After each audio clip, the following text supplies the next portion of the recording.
I met with Trinity's call committee on Thursday night, and we had a helpful conversation.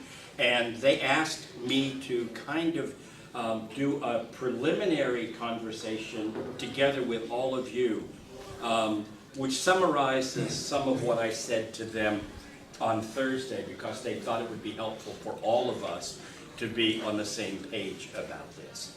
So, just a quick moment.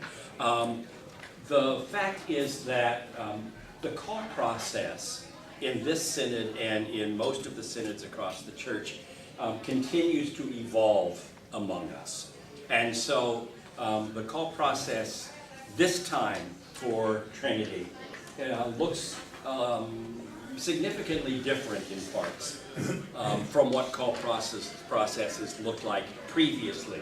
And many of you were involved in those, so I'm sure that the differences raise questions. I'm going to try to speak briefly to those now.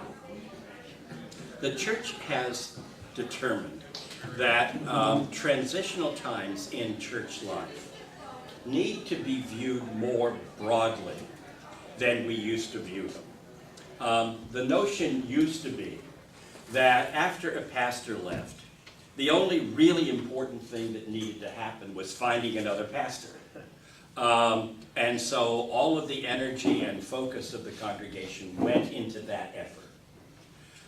What the church has come to realize over recent years is that transition times are times of remarkable openness in congregational life.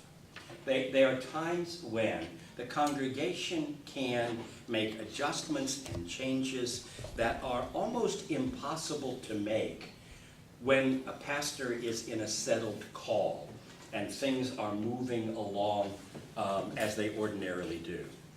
And that's partly because during transitional times, everything is kind of up in the air. It's a time when almost inevitably the church membership transitions a bit. Some people go and some people come. It's a time when the program life and the details of weekly schedule in a congregation change noticeably because there are lots of things that don't happen in the same way once the pastor who sort of organized them to happen goes. And more than that, it's a time when, because many eyes are focused on the future, the church can have visions and deal with questions that are normally off the table. Does that make sense? Any question about that? So transitional times are in some ways very rich times for the congregation to see and begin to do things differently. That's the first thing. And it's a really important opportunity. The second thing is that in transitional times, the congregation has an opportunity to find its voice in a way that is not easily done under the leadership of a settled pastor. Pastors, you know this, pastors always talk too much. And they normally lead too strongly. And so the congregation doesn't get to speak up, to stand up, to take charge in a way that I think congregations were always meant to do.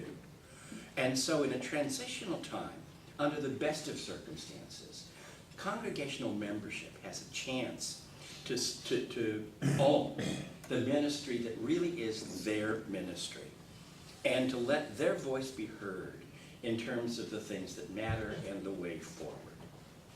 The final piece, and one of the things that often happens, no, I'm sorry, that's too gentle. One of the things that always happens in church transitions is that everybody's really, really anxious to get on with the work of finding a new pastor. And one of the things I'm always tempted to say is that for those of you who have had young adult daughters, you probably would not be thrilled if they came home to you some weekend and said, Mom, Dad, I've got great news. I found a guy I'm going to marry, and it only took me 3 weeks. Speed is probably not the most critical factor in establishing relationships that are meant to fit well and to last long. And so ideally, the process of claiming who we are and where we believe we are called to go is really a critical piece of preparing for a new pastor. And ideally, what you say to the synod and what the synod does with your paperwork, your mission site profile, is to be sure that the candidates who are sent to you for consideration fit what you have said you think Trinity is all about, what you think its future requires, and the kind of pastor you hope for. So that's why the process is shaped a bit differently than it used to be. And sometimes I think that helps for a larger portion of the congregation to kind of understand in going forward. This is a chance for the congregation at its best to exercise the kind of leadership it's capable of. I still remember my first call conversation with a little congregation that was brand new, 18 months old, and had just fired its first pastor.